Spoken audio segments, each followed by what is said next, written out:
guys, I'm super excited about today's recipe. This is one that a friend of mine from high school, Gabby Moorhead now, shared. It's a Southern Living recipe that I was like, I'm making that on Delight of the Bite. It looks so good. You guys, it's a glazed buttermilk donut cake. Sorry, my computer's making noises. And I mean, really, how could that not be incredible? Donut, cake, glazed. I mean, I'm so excited about it. And I don't even care that it's January. Sorry if I'm tempting you. But it looks like a giant donut as well. So it's just like, I'm super giddy about it already. I've never made it before, so we're gonna make it together, which will be super fun. So come on along for this yummy, yummy ride. All right. Okay, first things first, bundt pan. So you can see mine's all dusted with flour. They make that really cool spray that you can just spray. It's like a baking spray that has the flour in it, and you spray it in your pans and they kind of have this coated. I just took butter that was softened, smeared it in my hand, made sure I got all the ridges, took flour, just kept dusting it around and kept kind of like rolling it around like this and tapping it like this, making sure it got up on this inside part. And then I just kept dumping out the flour. And you just really want a very thin coat. You don't want to be moving this and seeing any flour loosely going around. So pan is prepped. Okay, next up. Sorry, that was really loud. Really loud. It's like church bells. My butter that is room temperature softened butter. You don't want to skip that part. You know, when it calls for room temp, you got to do the work to let it be room temp and not rush the process. You don't want melted butter. It's a whole science situation, and I really can't explain it to you other than to say follow the rules. If it says soften, soften it. Also, another little tip. When you look in your recipe, oftentimes there are other things like room temperature eggs, or they want like sour cream at room temperature, or maybe buttermilk at room temperature. So read through your recipe always first. Okay, butter, 1.5 cups sugar is going in there. And now I'm gonna cream this and I'll be back when it's nice and fluffy. Okay, nice and fluffy butter and sugar. Usually it takes at least 2 to 3 minutes. You want it to be nice and pale and light and fluffy. So I scrape down the sides also, but you can kind of see in here, like it's very, very light. So now I'm gonna do eggs, and these eggs sat at room temperature before I cracked them into this bowl. You wanna add your eggs one at a time on like a lower temperature and let them, oops, I accidentally had 2 go in. The world's not gonna end, but generally you wanna let them incorporate one at a time slowly. Also, always crack them into a separate bowl. You never know when you're gonna accidentally get a shell in there, so I'll turn this up just a touch more. These are gonna get incorporated. Oh my gosh, I did it again. Well, oh well, normally one at a time. They just attach themselves to each other. Okay, so those are gonna get nice and incorporated, and then my vanilla will go in. Also, it really helps when you pre-measure your ingredients. I talk about that a lot, but it really makes a difference. It's kind of like, it's like the fun part of bringing it all together really quick. I'm gonna let this get nice and incorporated, and then we're gonna go to our dry ingredients. Eggs and vanilla combined. You wanna just make sure they get all kind of through there. I actually needed to scrape on the bottom of my mixing bowl a little bit. So in here, I've got 3.5 cups flour, and then I'll have all the recipe details and measurements below the recipe. In here, baking soda, baking powder, and salt. I just measured them all into one bowl. Those are going in. Oh, oven's preheated. And then some nutmeg. This is gonna be that little something something when you taste the cake. You're like, ooh, it's kind of warm spices, but it won't taste spicy like a spiced cake or anything. But important to whisk that. Number one, you're kind of aerating the dry ingredients and getting it all really incorporated throughout. So now I'm gonna do the part where you add the dry ingredients in, and you wanna go dry, wet, dry, wet. Or sorry, dry, wet, dry. So you're gonna do 1/3 of the dry ingredients on a low speed. Just kind of have to eyeball it. It doesn't matter if it's not perfect. And then this is a cup of whole buttermilk. If you don't have access to whole buttermilk or just a higher fat buttermilk, don't sweat it. Just use what your store has. I'm gonna do about half that. And now another 1/3 of dry. Really, making cake is so easy. It's kind of good that I forget how easy it is to make, because then I might make it more and that wouldn't be good. I'm actually taking this to friends who just had a baby about a month ago, preemie. So they already have little kids who are gonna love it, and I'm gonna top the glaze with some rainbow sprinkles. So that'll be real fun. Okay, once this, you want to just gently incorporate this. Don't over mix it, just when it comes together, and that's it. And then by hand, I will take my rubber spatula, scrape it down, and make sure I've gotten any parts that don't feel like they're fully incorporated mixed in, and then we will pop this into the bundt pan. Okay, just smoothing out my cake in the bundt pan. Definitely, it's a thick dough, so definitely, here it is. Ooh, definitely spoon it in. I took a big spoon and just did it kind of in chunks. I just didn't feel like you needed to see me film all that for y'all. So I'm just kind of smoothing it out with my rubber spatula here, making sure it's kind of pressed into the different grooves as, you know, relatively even as possible. We'll save that for me to lick. And now into a 350-degree oven for about 50 minutes. We're gonna do the toothpick test. It's tried and true. So when it comes out, I'll slide the toothpick in and see if it has any sort of wetness or goo to it. Otherwise, we'll know it's ready to roll, and we'll go from there. All right.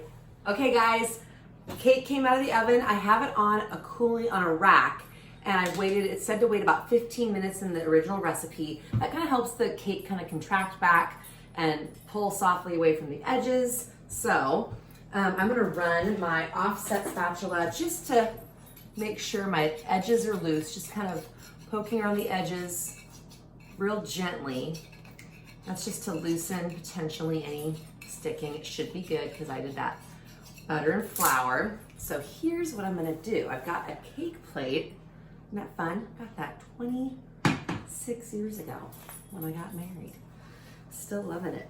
Okay, I'm just gonna take a cutting board because this is probably still hot. Pop it on here, flip it this way, because unlike most cakes, you want them to be, that's the side you would want to be up. In this case, because we want it to look like the donut that it is, we're going to flip it again. See, it looks pretty centered. Back this way. I can take my gloves off now. With that kind of cracked top, it looks, let's see if I can kind of grab it and tip it just a little bit. Look at that. It looks kind of like the top of a donut. I'm so excited. So now the hardest part with all this to me is the waiting. Oh my gosh, my house smells like the yummiest bakery on earth. And now I'm just waiting. So an hour for this thing to cool completely, and then I'm gonna glaze it. The glaze is super simple. It's just 2 cups of powdered sugar and a 1/4 cup of water. It's a real saucy type glaze. And I'm gonna kind of brush that and spread it over here. And then because I'm taking it to some friends who just had a baby and they've got some little kids, I'm gonna top it with some little rainbow sprinkles to add some fun and pizzazz to it. So, okay, got my glaze going. That's the next step. The cake is still slightly warm because I didn't wait totally an hour. I'm being impatient, but you do want it to be cooled. This is 2 cups of powdered sugar that I mixed in a 1/4 cup of water. So it's pretty, you can see it's pretty runny. That's how it's supposed to be. That's what they say. But I always like to do a little twist. So I have this product that I bought a long time ago. It's a Madagascar bourbon pure vanilla bean paste that just has all the little vanilla bean seeds. And I was like, that sounds kind of good. So I put just a little bit of that in there. So you can see tiny little brown flecks in my glaze. Okay. So the glaze, they say to brush it on, and I don't know where my pastry brush is, so I'm going to be pouring this on and then using my offset spatula to just kind of smear it if needed. But the idea is to kind of really saturate the top, get in those cracks. I mean, what can be bad about this? You guys, it already looks like a glazed donut. Stop it right now. I am beside myself with joy. The hard part is that I need to let this glaze kind of set up. Okay, while it's still nice and wet though, I'm gonna take my fun little rainbow sprinkles that are gonna make my friends' little kids so happy. It's making a mess all over my counter and I don't care because I love kids. So this just brings the party to the glazed old-fashioned glazed donut cake. So, oh my gosh, it looks like such a party. It's so fun. Okay, I'll need to stop because I just get so excited with sprinkles. That's my own little twist as well. I will have all the recipe details, like I said, below, where I usually say, if I said already on this video. There's a nice pool of glaze around here, and that's gonna make it real lovely when I cut into this bad boy. Okay, so now I have to wait for this just to set up a little bit, kind of soak into the cake, and then I'm gonna be test tasting and cutting. So see you in a sec. Okay, you guys, come in for a close-up looking down upon this goodness. It looks like a donut, right? Am I right or am I right? And the sprinkles are just fun. Okay, my camera guy, I'm gonna tell on him for a second. He's like, chop, chop. Brevity is the name of the game. So chip chop, because he wants to have a taste. Okay. Oh, the knife just, this is gonna be a good piece of cake. Just slides right in, so nice. It smells so good in here. Oh, I mean, people. I'm so excited. Okay, I forgot my fork. Hold on. Here we go. Test taste. I've never made it before, so maybe it's not gonna be good. That's not gonna be true. It looks really moist.